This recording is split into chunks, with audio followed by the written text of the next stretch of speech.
Hello students. तो आज के इस वीडियो में आपका पुनः स्वागत है। आज हम चर्चा करेंगे कॉन्टिन्यूअस टेंस के रिव्यू के बारे में। तो जैसे प्रेजेंट कॉन्टिन्यूअस टेंस और पास्ट कॉन्टिन्यूअस टेंस और फ्यूचर कॉन्टिन्यूअस टेंस में एक रिव्यू के रूप में जो नियम बच गया है वह नियम आईएनजी फॉर्म के नियम हैं। तो आइए देखते हैं कि हम आईएनजी को किस तरीके से लगाते हैं और उसके क्या नियम हैं। तो बेसिकली आपको आईएनजी का नियम समझना है और साथ ही साथ यह रिव्यू पार्ट के अंतर्गत हम आपको समझा रहे हैं। तो आइए देखते हैं कि आईएनजी के प्रयोग कैसे कैसे होते हैं। देखिए, रिव्यू लिखा हुआ है यानी कि आईएनजी लगाने के नियम, तो आप इसी के बारे में पढ़ेंगे।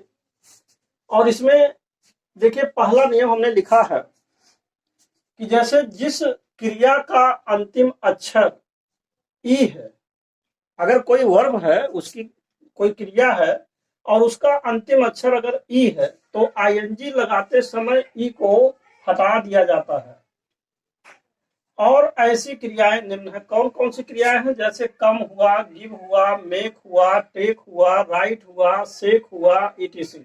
यानी जिस क्रिया के अंत में देखिए यहाँ पर ई आ रहा है, देखिए यहाँ पर ई आ रहा है, जहां कोई ऐसी क्रिया जिसमें अंत में ई आ जाए तो जब भी आप आईएनजी लगाएंगे तो इसमें से ई हट जाएगा और तब आप आईएनजी का प्रयोग करेंगे। एग्जाम्पल में यही दिया है, जैसे कम से जब कमिंग बनाया गया तो इसका ई हटा दिया गया।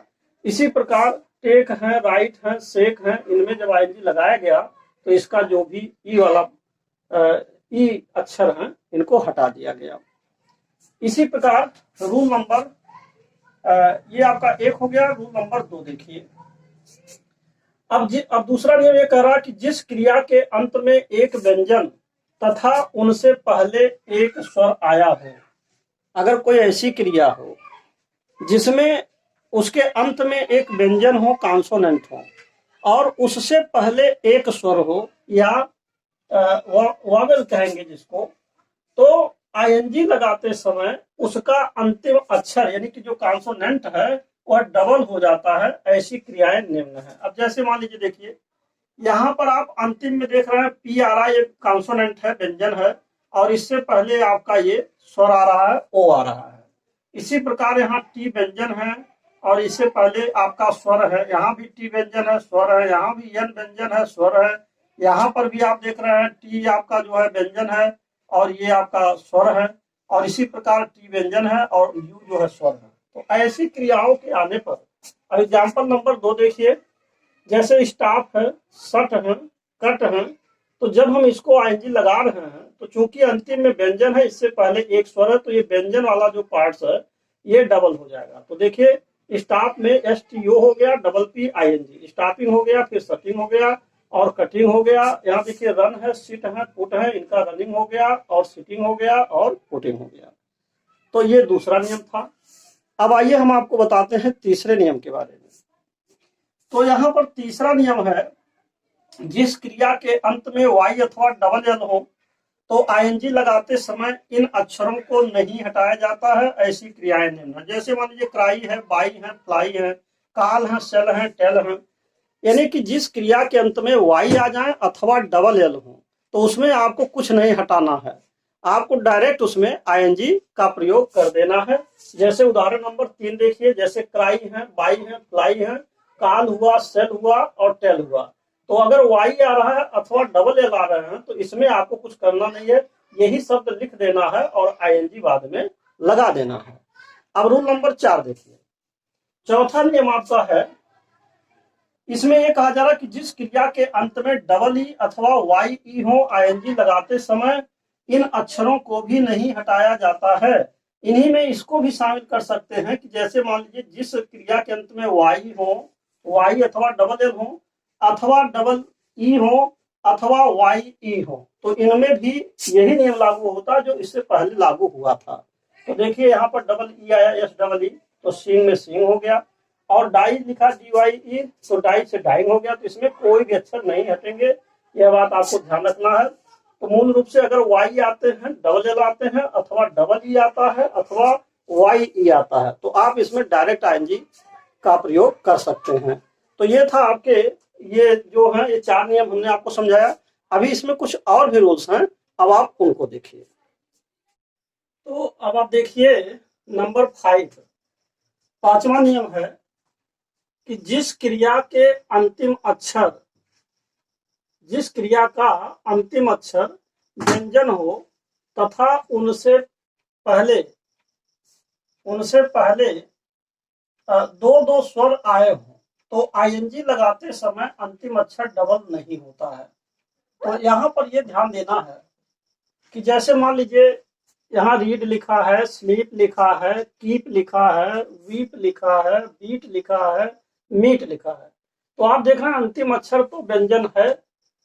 अगर यहाँ एक सिंगल स्वर होता तब तो ये डबल होता, लेकिन यहाँ देख रहे हैं डबल स्वर है, जैसे ई ए 2 स्वर आया है, इसी प्रकार डबल ई 2 स्वर इसमें है, डबल ई यहाँ पर भी है, डबल ई यहाँ है, डबल ई यहाँ है, ई ए है, डबल ई है।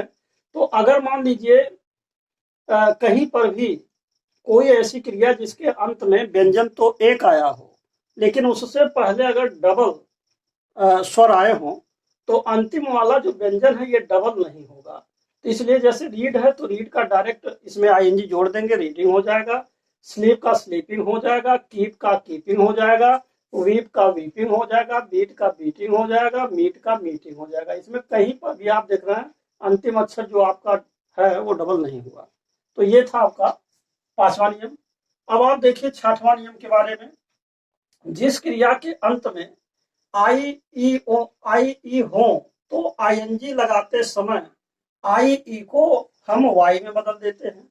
अब जैसे मान लीजिए यहाँ पर लिखा है LIE, तो अंत में IE आया है और यहाँ डाई लिखा है, DIE लिखा है, तो IE को हम Y में चेंज कर देते हैं, IE को हम यहाँ Y में बदल देते हैं और इसके बाद ING लगा देते हैं। तो एक नियम आपका यह भी है कि अगर IE आए किसी भी क्रिया में तो IE को हमेशा Y में चेंज कर दिया जाता है।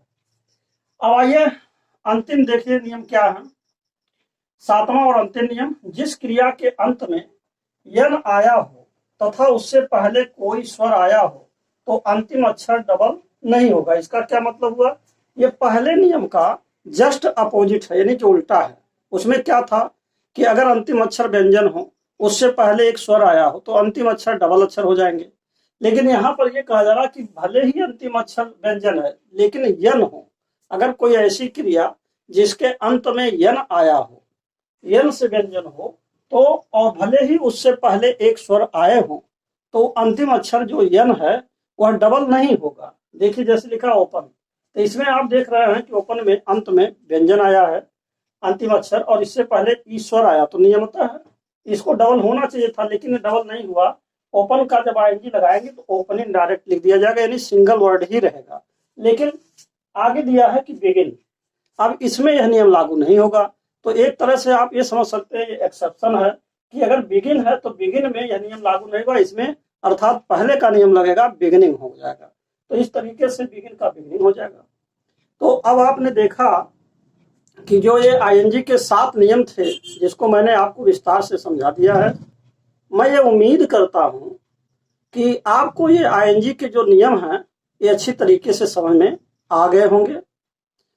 और अब ये वीडियो यहीं पर समाप्त होता है और इसके साथ साथ मैं आपसे यही कहूँगा कि यदि आप मेरे चैनल पर पहली बार हैं तो कृपया मेरे चैनल को सब्सक्राइब अवश्य कर दें, साथ ही साथ बेल आइकन भी प्रेस कर दें, जिससे कि जो भी नए नए वीडियोज मैं बनाऊं टेंस से रिलेटेड वह वीडियो आप तक सबसे पहले पहुंच सके और आप उसका समुचित लाभ उठा सके। And finally thanks for watching this video.